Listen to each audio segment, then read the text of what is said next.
Hello and welcome back to another video. In this problem, we're told the total pressure on an object submerged in the ocean depends on the depth of the object beneath the surface. The formula above, P is equal to 101 plus 10.094 D, shows the relationship between P, the pressure in kilopascals, and D, the depth in meters. So we're asked at which of the following depths will the total pressure be closest to 200 kilopascals. So if we have our equation P is equal to 101 plus 10.094 D, we have a value for the pressure, so P, and we're looking to find a depth, so D. So we plug in 200 for P,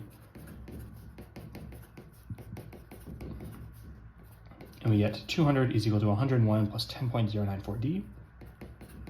Subtracting 101 from both sides, B's cancel. 200 minus 101 is 99.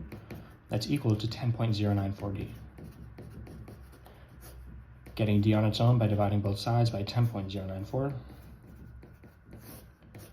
These cancel, and D is equal to 99 divided by 10.094, which is roughly 9.81.